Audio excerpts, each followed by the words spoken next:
पहला प्रश्न है, निम्नलिखित में सजातीय पद छांटिए।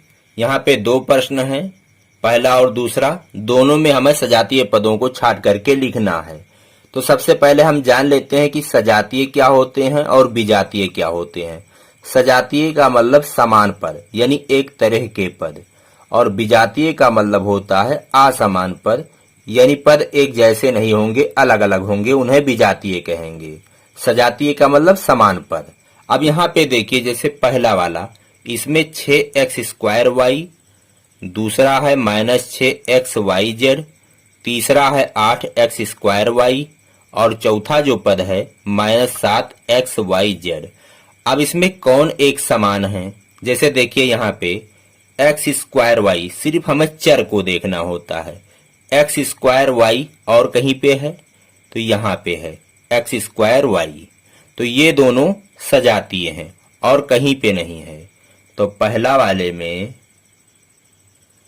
6x² और 8x²y, ये वाला पद और ये वाला पद दोनों आपस में सजातीय हैं। उसी प्रकार से ये वाला पद और ये वाला पद भी सजातीय हैं। देखिएगा यहाँ पे xyz और यहाँ भी xyz है। हमें ना तो इस संख्या से मतलब है, ना तो इस चिन्ह से मतलब है। हमें यहाँ सिर्फ चर को देखना है। xyz, यहाँ भी xyz है। तो इस तरह से -6xyz और -7xyz ये सजातीय हैं। तो ये दोनों आपस में सजातीय हैं और ये दोनों आपस में सजातीय हैं। एक बार चलिए हम यहाँ पे आपको बता दें सजातीय आप कैसे पहचानेंगे। जैसे 6x² और 8x² ये दोनों सजातीय हैं। अब इसका आप टुकड़ा करेंगे, गुणनखंड करेंगे तो 6 गुणे x गुणे x गुणे y, 6x² का गुणनखंड ये होगा। ऐसे 8x² का आप गुणनखंड करेंगे तो हो जाएगा 8 गुणे x गुणे x गुणे y।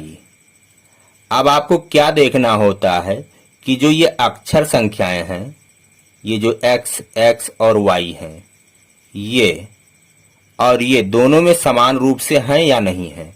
अगर दोनों में समान रूप से हैं तो ये दोनों सजातीय हैं। यहाँ आपको संख्या ना तो देखना है और ना ही इसके चिन्ह को देखना है, सिर्फ बीजीय गुणनखंड अगर एक समान है तो सजातीय पद हैं।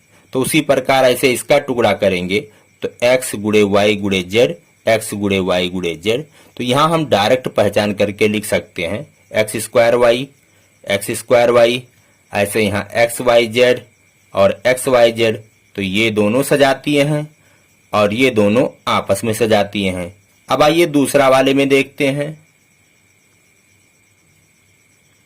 यहाँ पे देखिए PQ और कहीं पे है, यहाँ पे है PQ, आगे पीछे करके है लेकिन P और Q है यहाँ भी और यहाँ भी।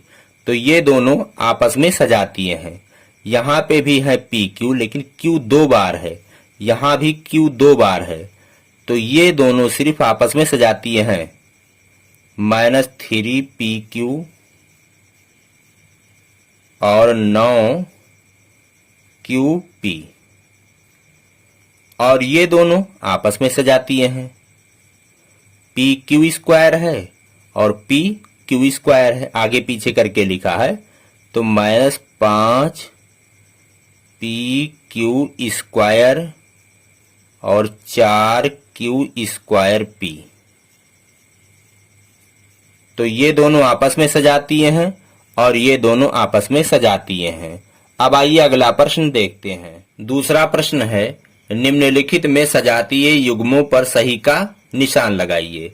यहाँ पे 4 युग्म दिए गए हैं। इन चारों में जो सजातीय हैं उनके सामने आपको सही का निशान लगाना है।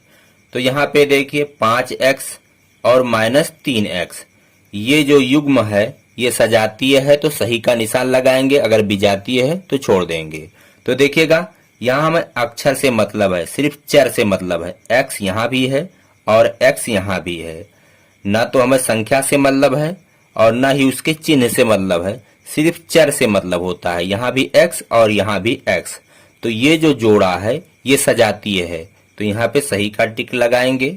और यहाँ देखिए दूसरा वाले में, यहाँ पे देखिए चर a और b है और यहाँ चर सिर्फ a है, 2 बार a है, तो ये तो विजातीय हो गए, तो इसको छोड़ देना है। चलिए हम गलत का निशान लगा देते हैं, ये विजातीय है। अब तीसरा देखिए बी स्क्वायर ए सी, और यहाँ पे देखिए यहाँ भी वही होना चाहिए, बी स्क्वायर ए सी, आगे पीछे करके है लेकिन है वही, 2 बार बी है, 1 बार ए है, 1 बार सी है, और यहाँ पे भी 2 बार बी है, 1 बार ए है, 1 बार सी है, तो इस तरह से ये सजातीय हैं। अब आइए चौथा वाला देखते हैं। यहाँ देखिए ए स्क्वायर बी सी, यहाँ भी वही होना चाहिए, ए स्क्वायर बी सी, तो ए स्क्वायर है ही नहीं, बी स्क्वायर है यहाँ पे, तो ये तो विजातीय हो गया। ए स्क्वायर बी सी, ए स्क्वायर बी सी यहाँ भी होना चाहिए, तो नहीं है, तो ये विजातीय है। तो इस तरह से जो सजातीय है ये पहला वाला युग्म और तीसरा वाला युग्म। इसी तरह से यह अभ्यास समाप्त होता है। हम मिलेंगे आपसे अगले वीडियो में। कहते हैं जय हिंद, जय भारत।